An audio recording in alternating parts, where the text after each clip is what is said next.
Right, let's talk about what happened to Zlatan. His price was pretty incredible. Now, in the week, it come out that his Manchester United contract has been terminated and he's signing for LA Galaxy.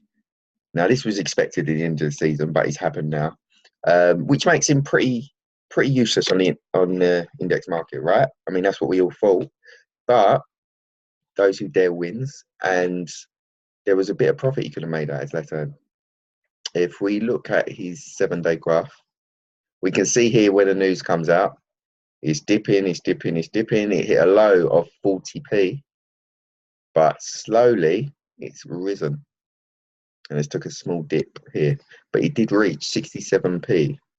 That's only, what, not even 20p away from the price he was before the news.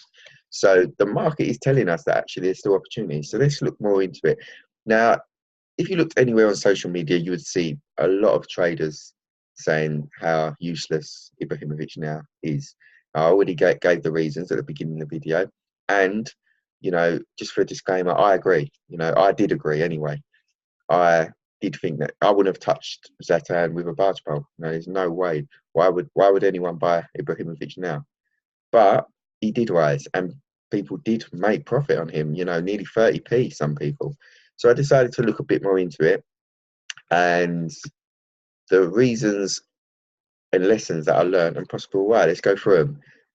There's always rumours that he's still going to go to the World Cup, and I think that will carry on towards the end of the season until it's squashed entirely. Either Zlatan himself comes out and says he's not, or the Sweden FA come out and say he's not.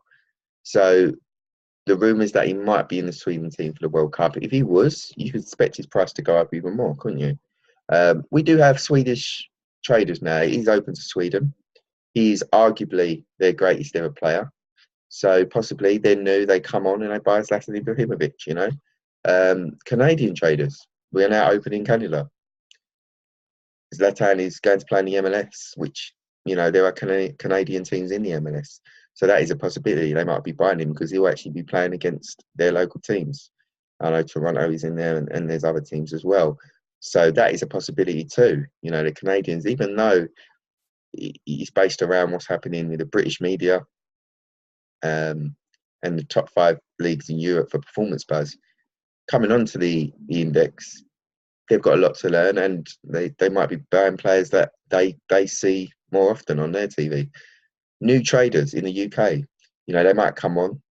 You see Zlatan Ibrahimovic at 40p when they've got Neymar up at near £12, and they think, well, that's a great buy. They don't really understand the market yet. And also, I know some experienced traders bought as well at the bottom, and what they see, what the decision they make, which was right, there's a big return on investment opportunity for what is really a cheap player. And the opportunity comes from these reasons that we've just gone through. Now,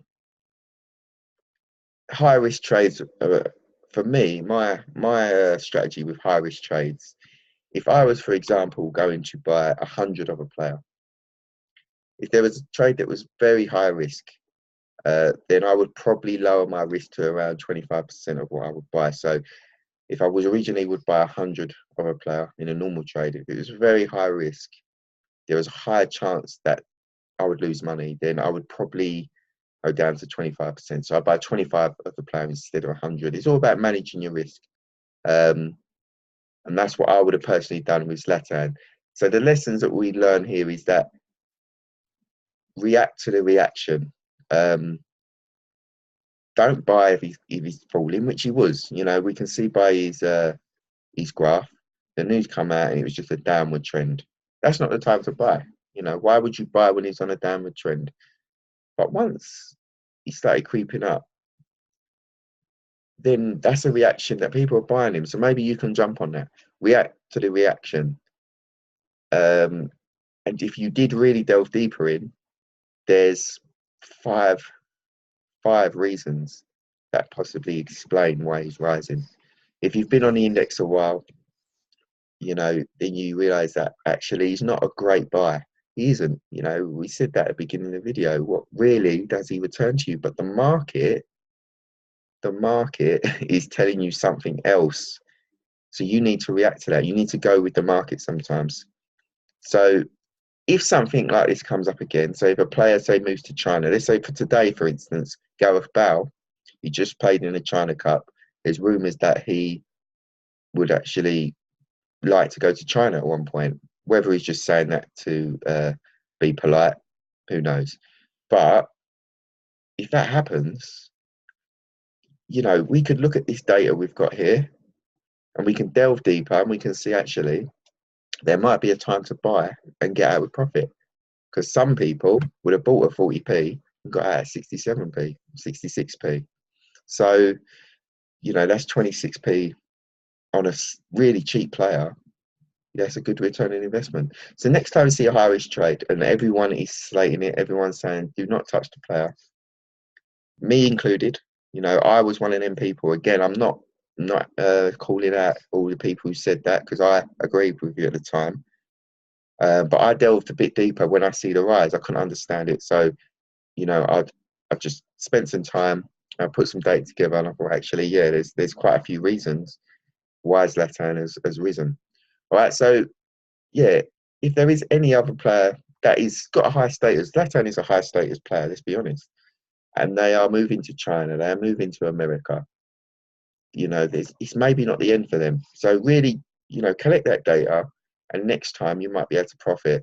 But just manage your risk. Like I said, if you buy 100 of a player, buy 25. So you're not overexposing yourself because 9 times out of 10, you probably won't get much out of a high risk trade. Right? That's just how it is.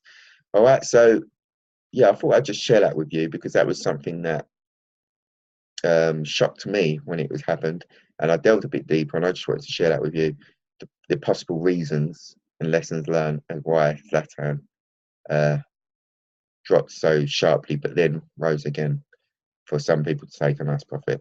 All right, guys, thanks for listening, and I'll see you soon.